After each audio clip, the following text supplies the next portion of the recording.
Bonjour tout le monde, comment allez-vous? Montrez-nous votre pouce si tout va bien pendant quelques secondes, qu'on puisse au moins se saluer. Vous savez que en Afrique, l'Afrique qu'on célèbre aujourd'hui, les salutations sont très très importantes et vraiment il faut savoir dire bonjour, il faut savoir montrer qu'on a vu l'autre personne, demander comment va la famille, comment vont les enfants, si on n'est pas malade, etc.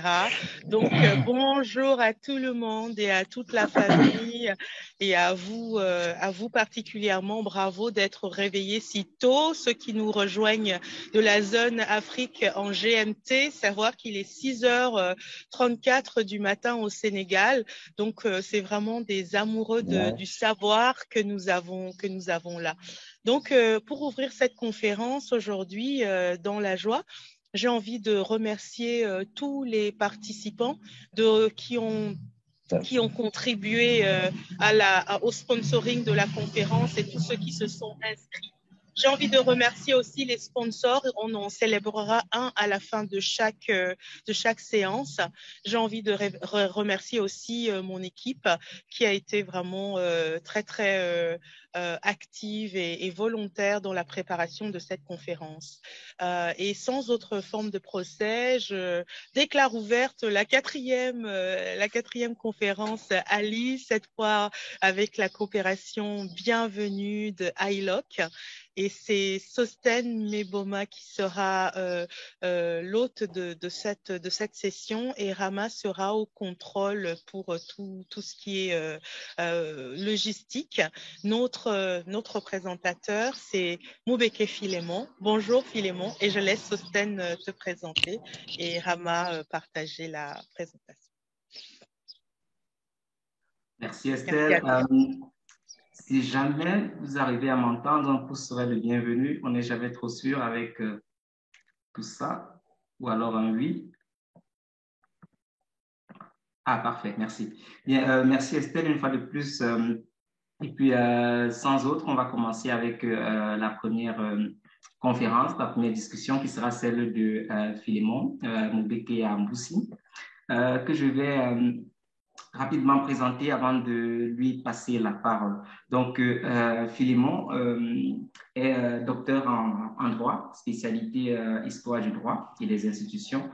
Et ses recherches aux universités de Yaoundé 2 et d'Aix-Marseille sont consacrées au rapport entre État et coutume au Cameroun, dans la période qui va de 1884 à 1996 ou 1996. Et il est aussi boursier, il a été boursier de la Fondation Afrique Avenir International, de la Fondation Prince Koumando III à Bonabiri. Et il va ouvrir ce cycle de conférences en nous parlant de la figure du chef dans une Afrique précoloniale. Donc, Philémon, voilà, je vais te passer la parole, mais avant, juste, je vais demander aux participants de bien vouloir enregistrer toutes les questions dans le chat. Comme ça, je pourrais aussitôt les retransmettre au docteur Moubeke au fur et à mesure. Merci, Philémon. Je te laisse la parole. OK. Merci, Sosten. Merci, Estelle. Merci, Rama. Et merci à tous ceux qui nous suivent, de près ou de loin.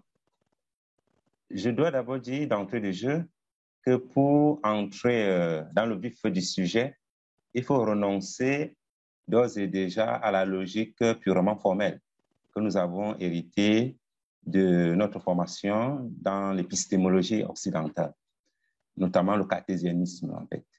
Il faut se plonger dans l'univers de la pensée en négroculture, en Afrique noire, pour comprendre que ici, nous ne sommes pas dans une césure entre le rationnel et l'irrationnel, entre le profane et le sacré. Nous sommes dans l'englobement, l'univers de l'englobement et de la pensée de la totalité. C'est dans ce sens qu'il faut inscrire cette conférence. Le thème de cette conférence est la figure du chef de village en Afrique noire précoloniale.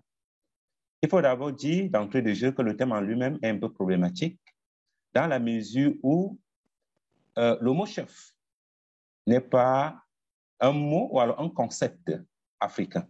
C'est un concept qui a été introduit en Afrique par la colonisation pour en quelque sorte, déprécier la figure du roi africain. Parce qu'en réalité, il faut le dire, c'est un roi. Il n'est pas chef, parce qu'on peut nommer un chef, on ne nomme pas un roi. C'est à partir de là, vous comprenez la différence. Et la notion même de village renvoie ici, comment dire, au premier cadre d'amalgamation. Nous sommes là dans le processus civilisationnel, le processus de dominisation, où l'homme sort de la brousse pour constituer les proto-villages à partir de la pratique de l'agriculture, étant donné que l'agriculture est la mère de la civilisation. On part donc de la brousse pour le village, du village pour le royaume, voilà, du village pour la ville. Ça, c'est le second cadre d'amalgamation, et du royaume ou de la ville pour l'État, l'État moderne que nous connaissons, qui est en réalité le troisième cadre d'amalgamation dans le processus civilisationnel. Et la notion d'Afrique précoloniale ici nous renvoie tout simplement à la société africaine avant l'arrivée des Occidentaux. Ou alors, si on ne peut pas aller jusque-là, on va dire à la logique qui prévalait dans la société africaine avant la colonisation. On pourrait même y inclure la colonisation arabe aussi, puisque ça a été la première colonisation en Afrique. Voilà donc présenté de manière ramassée les concepts phares de notre thème, chef, village, Afrique noire, précoloniale. Avant de passer, je vais préciser que nous allons nous attarder sur l'Afrique noire. C'est vrai que l'Afrique noire, le concept noir, ou alors le qualificatif noir n'apparaît pas dans notre thème, mais il s'agit de l'Afrique noire, de la pensée de l'Afrique noire. La problématique qui traverse de bout en bout cet exposé est la suivante. Que représente le chef traditionnel dans les sociétés de type communautaire d'Afrique noire? Que représente le chef traditionnel dans les sociétés de type communautaire d'Afrique noire? Et la structure de présentation, alors la réponse à cette problématique, c'est la cadencée de cette manière.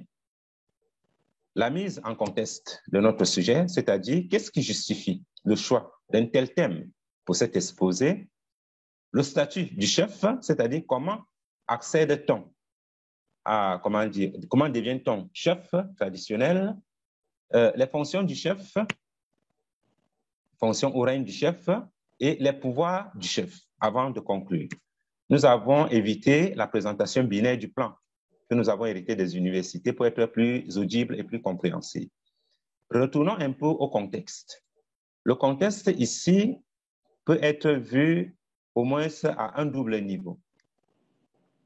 Il s'agit pour les États d'Afrique noire qui ont hérité l'État de type jacobin, l'État en tant que structure politique du type jacobin avec la colonisation occidentale, de repenser le processus d'endogénéisation des institutions. Autrement dit, l'adaptation tropicale, la tropicalisation de l'État en Afrique noire pour sortir de la mission civilisatrice et définir les institutions africaines sur la base des réalités africaines. Ça, c'est le premier point qui justifie, c'est-à-dire le contexte de la réforme de l'État, le contexte de la redéfinition du contrat social pour trouver un consensus qui puisse gouverner la société africaine durablement. Le contexte de choix de ce sujet aussi relève de ce qu'on appelle un peu les études décoloniales ou post-coloniales, c'est-à-dire le paradigme jacobin qui nous a été enseigné, la structure politique que nous avons héritée de la colonisation qui est en vogue dans nos contextes jusqu'à aujourd'hui, même dans le cadre des études institutionnelles, doit être questionné. On doit questionner sa pertinence et maintenant produire des connaissances nouvelles dans le cadre des savoirs décoloniales, dans le cadre de l'épistémologie décoloniale, je voulais dire, excusez-moi, pour essayer de revaloriser l'épistémologie du Sud. C'est de ça qu'il est question, les connaissances du Sud. Donc, c'est de ça qu'il est question. Donc, voilà le double contexte. La réforme de l'État, la production d'une épistémologie nouvelle à travers la revalorisation des connaissances du Sud et leur introduction dans les curricula. Pour ce qui est du statut du chef traditionnel, nous devons dire que le statut du chef traditionnel fait émerger au moins deux ou trois questions. La première question, c'est de savoir comment devient-on chef. À cette question, on peut répondre de manière simple il y a deux modes de dévolution du pouvoir politique en Afrique noire, soit la voie héréditaire, soit la gérontocratie rotative. La voie héréditaire, à travers la succession directe, la règle du le droit d'aînesse, c'est-à-dire c'est l'aîné parmi les garçons qui prend le pouvoir. Ça, c'est la première modalité de la voie héréditaire. La seconde modalité, c'est le fils aîné de la sœur du chef qui prend le pouvoir. Parce qu'on dit souvent, la maternité est sûre et la paternité n'est jamais sûre. Il faut donc se rassurer que quelqu'un qui a du sang royal accède au trône. Et pour ce qui est de la gérontocratie rotative, c'est simple, c'est le plus âgé du clan, alors du village qui prend le pouvoir au décès du chef vivant. Donc voilà les modalités phares d'accès à la chefferie traditionnelle. L'hérédité et, comment dire, la gérontocratie rotative. Maintenant, il faut donc inclure ce statut du chef dans l'environnement global de l'Afrique noire, notamment la vision du monde africain. Et dans la vision du monde africain, on part du postulat que le monde a été créé non pas à partir de rien, mais à partir d'un monde préexistant. Et que le processus de création a consisté tout simplement à établir une forme de différenciation. Je me répète un peu pour qu'on se comprenne bien. Renonçons un peu à la pensée qu'on a héritée des religions du livre, hein, c'est-à-dire le judaïsme, la chrétienté et l'islam. Et là, on plonge dans la pensée africaine. Dans la pensée africaine, depuis l'Égypte, la Nubie, l'Éthiopie, jusqu'à l'Afrique noire contemporaine, on vous dit, le monde ne naît pas es nihilo. C'est-à-dire, avant le monde, il y a un avant-monde. Cet avant-monde est constitué de tout ce qu'on trouve dans le monde d'aujourd'hui, mais à l'état informe. Et dans cet avant-monde vivait l'énergie primordiale qui a pris conscience du désordre qui régnait et a décidé de mettre de l'ordre. Et la création n'a été que la mise en ordre du désordre primordial. Si on se comprend bien, ça veut donc dire que le monde préexistant est un monde de désordre. Le monde dans lequel nous vivons, c'est un monde d'ordonnancement. C'est ça la différenciation. On est passé d'un monde de désordre, on a mis de l'ordre, le divin a mis de l'ordre, le démiurge, et nous sommes partis dans le monde de la régulation. C'est pour ça que la société des hommes est régulée, c'est pour ça que l'univers est régulé, et c'est ces lois de l'univers qu'étudie la mathématique, la physique, etc., les sciences exactes. C'est pour ça que la société est régulée, et le comportement social est étudié par le droit, la théologie, la politique, la science politique, etc., parce que le monde doit être régulé. C'est ce en quoi a consisté le processus de différenciation, c'est la mise en ordonnancement, la mise en règle du monde. Le monde négro-africain est aussi un monde connecté, c'est-à-dire qu'il n'y a pas de césure entre l'avant-vie, la vie et l'après-vie. Tout est lié. Et on appelle cela l'englobement. C'est le principe de l'englobement. Autrement dit, dans l'avant-vie, ceux qui sont dans l'avant-vie, qui doivent entrer dans notre monde, nous, ne sommes pas séparés de notre monde. En réalité, il s'agit juste des phases de l'évolution de la vie. Et c'est un cycle qui recommence, en fait. L'enfant naît dans une société, meurt à l'âge adulte, il devient ancêtre, il se réincarne et il renaît. Et c'est ce qu'on appelle l'interconnexion des mondes. C'est pour ça qu'en Afrique, on dit les morts ne sont pas morts, en réalité. Et c'est pour ça qu'il existe des ancêtres méritants. Et c'est ces ancêtres méritants que l'Église appelle les saints, c'est-à-dire ceux qui ont vécu dans la justice, dans la vérité. Et vous allez comprendre plus tard pourquoi je parle de justice et de vérité lorsque nous allons aborder, la hiérarchie dans l'ordre traditionnel. Les Africains partent donc du postulat que la vie elle-même, si nous prenons seulement le monde actuel, le monde de la régulation dans lequel nous vivons, n'est qu'une étape transitoire. C'est-à-dire la vie n'est pas la finalité. La finalité de l'homme n'est pas de vivre sur cette terre. Et cette vie, au cours de cette phase transitoire, l'homme doit gagner son immortalité. Parce que la vie est faite de la confrontation entre deux entités contradictoires, la vie et la mort. Et la mort, c'est l'anéantissement de la vie.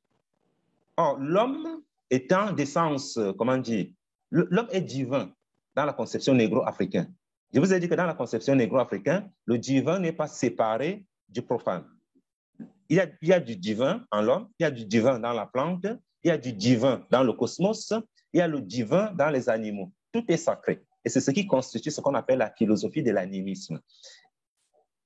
Et pour que la vie puisse donc perdurer, il faut que le caractère divin de l'homme puisse dominer. Et ce caractère domine comment? À travers le comportement de l'homme vis-à-vis des autres hommes, à travers la pratique de la vérité, des principes éternels, de vérité, de justice, de transparence.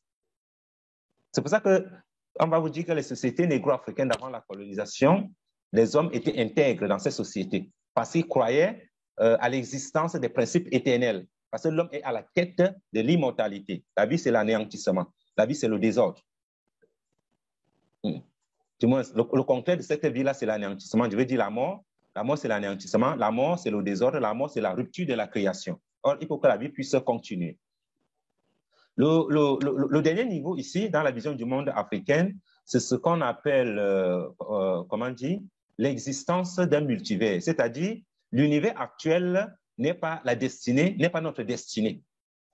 Nous sommes de passage. Je vous ai dit que la vie est une phase transitoire, n'est-ce pas? Nous passons de la vie comment dire, à la mort, mais nous ne sommes pas morts, puisque les morts ne sont pas morts. Nous devenons des ancêtres, et nous ne pouvons devenir des ancêtres que parce que nous avons vécu dans la justice. Nous intégrons un autre niveau d'ordonnancement, qui est le monde invisible, le monde des ancêtres, le monde des esprits, des égrégores. Ça, c'est la vision du monde en Afrique noire. Mais pour comprendre cette vision du monde en Afrique noire, il faut comprendre l'articulation des rapports dans les sociétés négro-africaines. Et c'est ce que j'ai appelé la hiérarchie de l'ordre, dans l'ordre traditionnel. Nous sommes toujours au niveau du statut, dans la hiérarchie de l'ordre traditionnel. Et vous ne pouvez pas comprendre la société négro-africaine si vous ne comprenez pas cette hiérarchie. Voilà comment les Africains présentent l'ordonnancement du monde. Ils disent, au premier niveau de la hiérarchie se trouve le créateur, la force des forces, Nyambe chez les Douala, Nangala chez les Bambara, Amana chez les Dogon, à Madagascar, ou alors chez les Coptes, Moubel chez les Bafians. Dieu, c'est l'ancêtre suprême. C'est le référent. C'est parce que c'est le référent, je prends un exemple, les Douala se saluent en disant, Dieu tout sait, Nyambe, qui est le plus grand des esprits? Quel est le plus grand des esprits? Ils répondent, c'est Dieu. Ça veut dire que toi et moi, nous avons pour référentiel Dieu. Il n'y a rien au-dessus de ça. Il chapeaute la hiérarchie de l'ordre traditionnel. Un peu en deçà de Dieu, vous trouvez ce qu'on appelle les esprits tutélaires ou alors les égrégores. Notamment dans les sociétés secrètes, c'est là-bas qu'on les retrouve. Des sociétés comme le Djengu, chez les Douala, le Héromé, chez les Bakia, ou alors d'autres sociétés, chez les Béti, chez les Dogon, à travers le culte du Lébé, en réalité, où on évoque les ancêtres pour que les ancêtres aident soit à rendre justice, soit à conjurer le sort, soit à, comment dire, à guérir le malade, ou alors à forger le caractère de l'homme à travers le rite, en réalité. Donc, ces entités jouent un rôle positif dans la vie de l'homme. Ce ne sont pas des vues de l'esprit. Maintenant, au troisième niveau, nous avons les ancêtres. Ne peut devenir ancêtre que celui qui a vécu selon les principes divins, c'est-à-dire qui respecte Dieu. Dieu, c'est la justice, la vérité, la perfection. Tout ce qui est parfait, c'est Dieu. C'est comme ça la conception de Dieu en Afrique noire. Dieu n'est pas un Dieu guerrier en Afrique noire. Ça, c'est une conception que nous avons héritée des religions monothéistes. Les ancêtres leur comportement doit être conforme à Dieu, c'est-à-dire au principe de justice et de vérité. C'est lorsque vous avez vécu dans la justice et de la vérité que vous devenez un ancêtre, c'est-à-dire un immortel. Le statut d'ancêtre, c'est le statut de l'immortalité. Maintenant, au quatrième niveau de cette pyramide, vous avez donc la communauté. Et le chef de cette communauté est donc celui qu'on appelle le chef de village, ou alors le roi africain, le roi négro-africain. Ça veut dire que quoi? Ce qui fonde la légitimité du roi négro-africain, ce n'est pas l'assentiment populaire du pouvoir au sein de la communauté.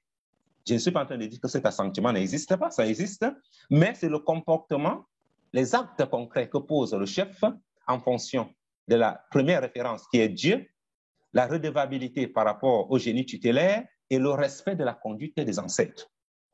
Si le chef ne fait pas ça, il ne peut régner sur aucune communauté en Afrique noire. Il sera contesté et destitué.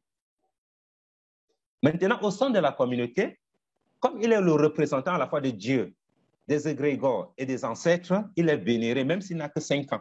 Vous allez donc voir des comportements où les populations viennent ils se mettent à genoux, ils claquent les doigts avant de parler au chef. C'est pour dire, nous reconnaissons que vous représentez le divin, vous représentez les génies tutélaires qui nous gardent, vous représentez l'ancêtre, vous êtes le symbole de la continuité et de la permanence du pouvoir divin tel qu'il règne sur terre. C'est ce que ça signifie. Ça ne veut pas dire que les gars s'agenouillent devant le garçon de 5 ans.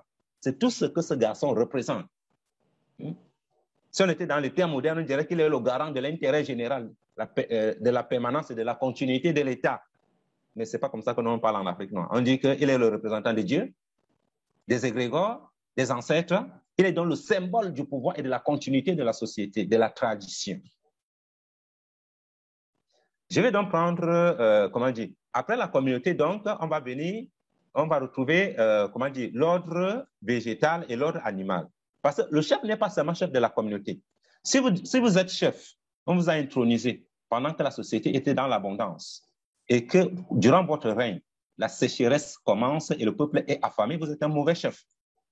Ça veut dire que vous n'avez pas su conjurer les sorts en évoquant des génies pour que le peuple vive dans l'abondance. Parce que l'Afrique, comment dire, célèbre l'abondance. La vie, c'est l'abondance. La vie, ce n'est pas la rareté.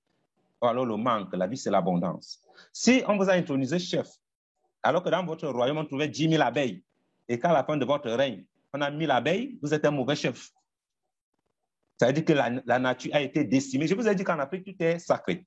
Et vous allez comprendre pourquoi tout est sacré au niveau de notre dernier point sur le statut du chef. Prenons l'exemple de l'homme, la conception africaine de l'homme. On va vous dire, l'homme s'inscrit dans la pluralité des ordres. Au plan social, il a un nom. C'est le nom qui inclut l'homme dans l'ordre social. Au plan cosmologique, il a le totem. Le totem, c'est la version cosmologique de l'homme. Au plan somatique, il a un corps. Au plan métaphysique, il a l'âme. Vous comprenez donc que la conception de l'homme en négro-culture n'a rien à voir avec la conception de l'homme en Occident. Et tous ces éléments sont sacrés. Je vous ai dit que même le totem, puisqu'en Afrique, même Dieu lui-même a un totem. D'abord, depuis la Nubie, avant même l'Égypte, le totem d'Amun-Ré, c'est le bélier. C'est pour ça que le fils de Dieu est l'agneau de Dieu, parce que fils des béliers. Dieu lui-même a un totem, combien de fois l'homme? C'est la conception africaine. Je vous ai demandé de renoncer un peu, comment dire, à la vision du monde occidental, sinon vous ne comprendrez rien. On peut dire que Dieu a un totem, l'homme a un totem, qu'est-ce que ça signifie? C'est que la société, l'univers, le divin, le cosmos, tout est lié. Et ce lien-là se retrouve même au sein de l'individu. L'entité divine, c'est l'âme. L'entité cosmologique, c'est le totem. L'entité somatique, c'est le corps. L'entité sociale, c'est le nom. C'est pour ça qu'en Afrique, on a appelé quelqu'un par son nom. C'est l'identifier, c'est primordial. Lorsque quelqu'un veut prendre la parole, il commence à décliner son nom. C'est-à-dire que je suis membre de telle communauté. Je suis issu de la lignée de telle. OK, ça c'est pour ce qui est du statut. S'il vous plaît, on peut passer aux fonctions du chef. Parce que nous courons après le temps. Les fonctions. Fonctions et règne du chef. Les fonctions du chef s'inscrivent principalement dans le cadre de la communauté. La notion de communauté ici est riche de sens en Afrique noire. La communauté prime sur l'individu. Puisque je vous ai dit que le but de la vie, c'est que l'univers soit régulé. Et pour que l'univers soit régulé, il faut que l'homme s'intègre à cette régulation globale du cosmos, à cette régulation globale de la communauté, que l'homme s'efface. L'homme n'est pas un élément prépondérant. Nous ne sommes pas, dans la conception africaine, l'homme n'est pas au-dessus de la hiérarchie de la création de Dieu, non. C'est vraiment, en Afrique, non, ce n'est même pas admissible.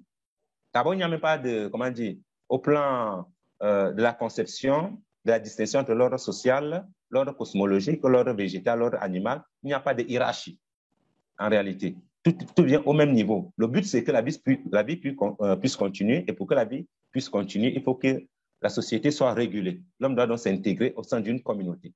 C'est pour ça que les droits, même la conception des droits est différente. Ce qu'on appelle un peu les droits de l'homme. La communauté est donc le lieu de partage de la vie. Je vous ai dit que le but de la création, c'est que la vie puisse continuer parce que la vie vient de l'antivie. L'univers vient de l'avant-monde. Le monde vient de l'avant-monde. En réalité, il y a donc une dialectique entre la mort et la vie. il y a donc une ritualisation de la vie au sein de la communauté. Cette ritualisation s'applique même à l'échelle individuelle, à travers la formation de la personnalité de l'homme. La communauté est aussi le lieu de partage des décisions. Le chef a beau être le représentant de Dieu, le représentant des ancêtres, le représentant des génies tutélaires, l'incarnation du divin sur terre et la figure de proue de la communauté, il doit négocier l'ordre social. Et je vais prendre 2 à 3 exemples. Le premier point, c'est ce qu'on appelle la palabre traditionnelle. Alors, la palabre, c'est ce que les gens connaissent le plus. C'est-à-dire, lorsqu'il y a un litige, la communauté dans son entièreté doit se réunir. Lorsque la communauté ne peut pas se réunir dans son entièreté, les figures de proue de la communauté, c'est-à-dire les chefs de lignage, se réunissent autour du chef pour délibérer. Et le résultat de cette délibération sont annoncés par le chef. Au niveau du lignage, même lorsqu'il y a un problème, c'est tous les membres du lignage qui se retrouvent, que ce soit pour rendre justice, que ce soit pour juger la mort, puisqu'en Afrique noire, même la mort est une anomalie. Je vous ai dit qu'il doit avoir primauté de la vie sur la mort. La mort ne peut pas triompher. Donc, chaque fois qu'il y a mort d'homme, il y a un tribunal qui se met en place. C'est ce qu'on appelle chez nous la cérémonie traditionnelle, où on juge la mort pour que la mort pour que la mort ne prime pas sur la vie, pour que les forces du mal ne dominent pas sur les forces du bien. OK?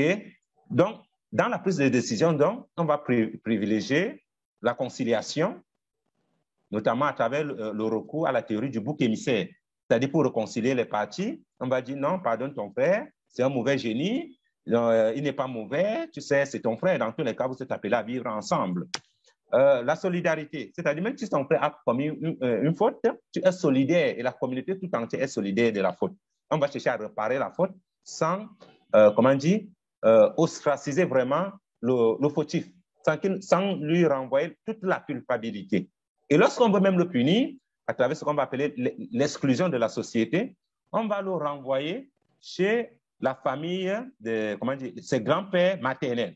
Or, il y a un adage en Afrique qui dit l'enfant ne peut pas mourir chez ses grands frères maternels. En réalité, on le renvoie là-bas pour parfaire son éducation, en quelque sorte. Donc, c'est le modèle délibératif. La délibération lors des assises politiques, la délibération pour les assises juridiques, pour la justice, comment rendre justice, trancher les litiges, la délibération même pour les organisations rituelles, telles que l'Ongon chez les Bamoun. Tout est délibératif, c'est le modèle délibératif en réalité. Et maintenant, on va retrouver aussi cette conception communautaire au niveau du statut. Le statut de la communauté, le statut de l'individu. Mais l'individu au sein de la communauté n'a pas le même statut. En Afrique noire, jusqu'à pratiquement à l'âge de 42 ans, vous êtes encore un apprenti. C'est-à-dire, vous allez suivre l'initiation. Vous ne devenez homme qu'après avoir dépassé toutes les phases de l'initiation. Et là, vous allez retrouver les différentes phases de l'initiation dans les ouvrages que je vais citer en bas, notamment Amadou Hampâté-Bâ, Aspect de la civilisation africaine. Et entre 42 ans et 62 ans, vous êtes appelé à transmettre ce que vous avez reçu. Et à 62 ans, vous pouvez prendre votre retraite. On n'exige plus rien de vous. Lorsque vous pouvez vous donner, vous devenez un sage, un conseil, un guide. Vous n'avez plus l'obligation de transmettre. Vous allez donc voir que le statut des enfants n'est pas celui des adultes. Celui des adultes n'est pas celui des vieillards. Les vieillards sont les bibliothèques de la société. OK. Nous poursuivons, je vous en prie. En guise de conclusion. Oui? Oui, s'il te plaît, avant de poursuivre, c'est là où je joue le mauvais boulot de rappeler un petit peu le temps qui s'égrène. D'accord. Oui, disons que je suis en train de conclure. OK. En guise de conclusion, on peut retenir que le chef traditionnel africain est l'intermédiaire entre les vivants et les morts. Les vivants, on a vu la communauté, le monde animal, le monde végétal. Les morts, c'est l'ancêtre suprême, les égrégores, et les ancêtres. En réalité, c'est le monde invisible. Hein. Quand on dit vivant et mort, le mot mort ici ne doit pas être pris au sens propre du terme, en réalité. Il est le détenteur du pouvoir visible et invisible. Le pouvoir visible, il exerce au sein de la société, mais il invoque aussi le pouvoir invisible, par exemple pour guérir, pour rendre justice à travers ce qu'on appelle les preuves de la magie, les ordali, en réalité. Il est l'incarnation de la vie. Le but de l'existence, c'est que la vie puisse continuer. C'est pour ça, par exemple, hein, ça n'a rien d'être de l'homophobie. C'est pour ça que les Africains sont contre l'homosexualité. Voilà une explication plausible. Pourquoi?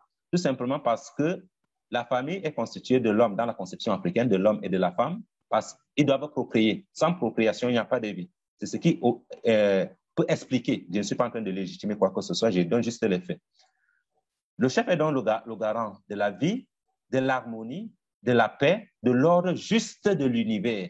C'est-à-dire, l'ordre social doit être calqué sur l'ordre juste de l'univers. Et là, vous avez quelques photos pour symboliser la royauté africaine. Et après des photos, vous avez une bibliographie indicative. Notamment, je vais citer les ouvrages, bon, vous pouvez les lire déjà, hein, Amadou Hampâté-Bâ, Aspect de la civilisation africaine, Castello Liliane, Les épopées d'Afrique noire, Cheikh Anta Diop, Afrique noire précoloniale, Jean Godefroy Bidjima, La palabre, une juridiction de la parole, Théodore Maï Matip, L'univers de la parole. Bref, vous avez une panoplie d'ouvrages qui vous permettent d'approfondir la question et de comprendre la cosmogonie négro-africaine, la vie dans les sociétés de type communautaire et la fonction des chefs traditionnels. Je vous remercie. Sostène, je suis à vous. Merci Philémon.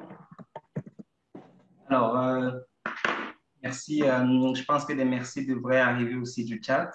Merci pour cette magnifique présentation très maîtrisée, hein, et qui porte sur un thème ô combien important. Tu as parlé de la renaissance du savoir africain. On est tous d'accord ici que c'est quelque chose d'essentiel parce que il s'agit là des questions de l'histoire africaine qui, autrefois, ont été occultées, avec les indépendances ont été ressuscitées, mais de plus en plus disparaissent dans nos sociétés. Donc, d'où l'intérêt de rappeler ça et d'évoquer, bien sûr, la dimension scolaire que tu as évoquée. Donc, merci beaucoup, Philémon. Du coup, je vais te faire part des questions qui ont été mentionnées dans le chat.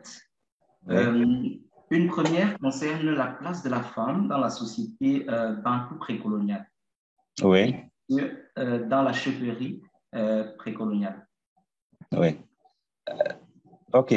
Je vais répondre à cette question en disant ceci. Et là, je vais renvoyer à celui qui veut approfondir sur la question. Je renvoie d'abord à l'ouvrage avant de répondre.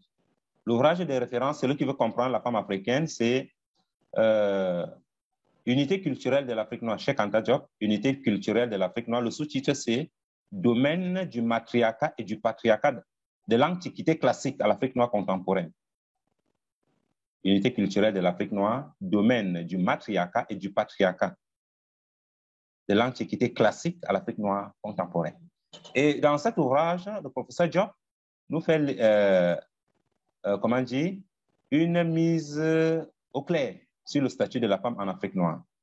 Il ressort que la société africaine conçoit d'abord, même le divin. Dans la conception africaine, Dieu n'est pas un homme. Dieu est obéi à ce qu'on appelle le principe de l'androgynie. C'est pour ça que, par exemple, au début de la Nubie, lorsqu'on voulait représenter Dieu, on représentait un homme sous la forme humaine, hein, un homme et une femme assis côte à côte. Il est à la fois Amon, il est à la fois Amana. Vous retrouvez la même conception chez les Dogons, en réalité. Ça veut dire que la femme est, par essence, divine, en réalité. Puisque les Africains passent du postulat que la solitude n'est pas bonne. Vous allez trouver ça même dans la cosmogonie Dogon. Même ce qu'on appelle les jumeaux cosmiques. Même en Égypte, à travers la figure d'Isis et d'Osiris. L'homme lui-même, un dieu purement masculin serait, comment dire, impégant. Il ne pourrait pas donner vie, en réalité, dans la conception africaine. Et c'est cette tradition, donc, du matriarcat qui a généré le tout premier, ce qu'on va appeler le culte de la Madone noire, le culte d'Isis. Et c'est dans la conception africaine, c'est la femme qui est détentrice de la couronne, notamment la Vierge Guêpe, Guêpe représentant la terre. Et c'est la femme qui couronne l'homme, en réalité. C'est ce que vous devez comprendre. Elle est détentrice de la couronne et c'est elle qui couronne l'homme. C'est pour ça que pour que l'homme réussisse dans la vie, il doit avoir à ses côtés une femme. La femme joue le rôle de sage, c'est elle qui couronne. La couronne appartient à la femme, depuis l'Égypte d'ailleurs. Elle appartient à Guêpe.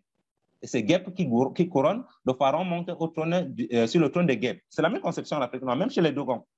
Et le renard parle, comment dire, L'image du renard pâle, qui a été l'image de la solitude, est considérée comme une anomalie. C'est pour ça que la naissance parfaite en Afrique, par exemple, c'est les jumeaux. Un homme et une femme. La reprise des jumeaux cosmiques.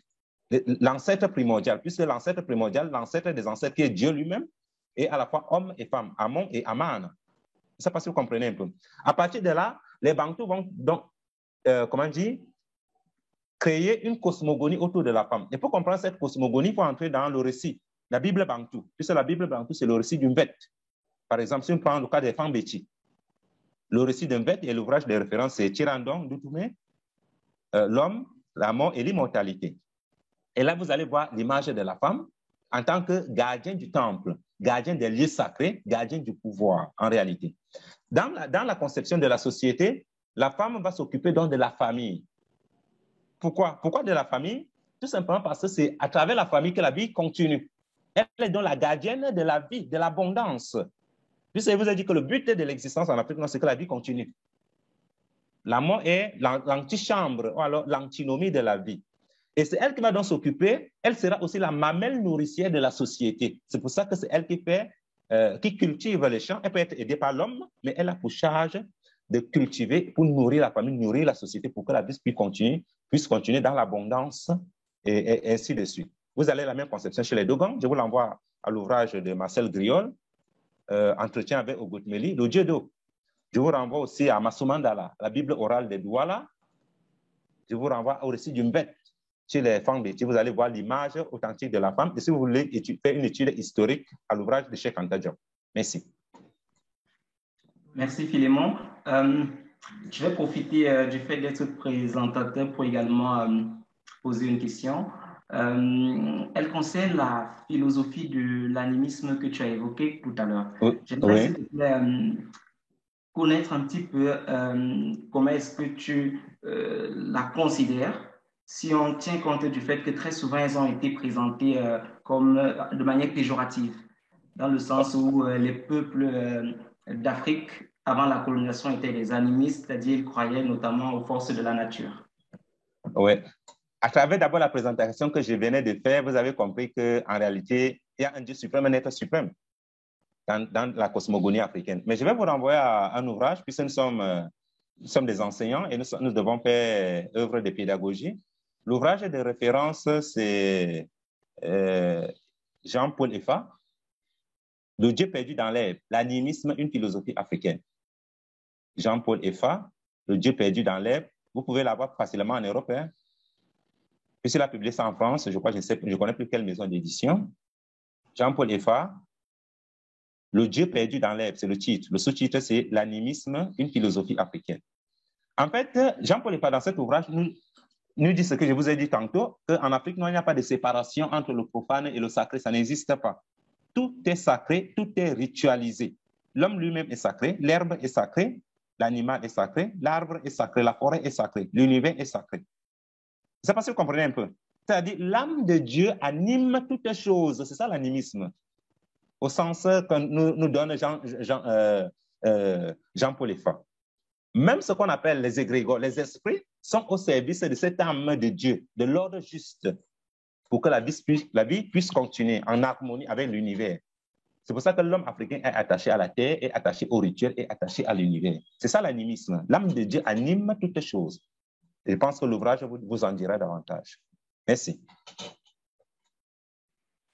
Merci une fois de plus, Philémon.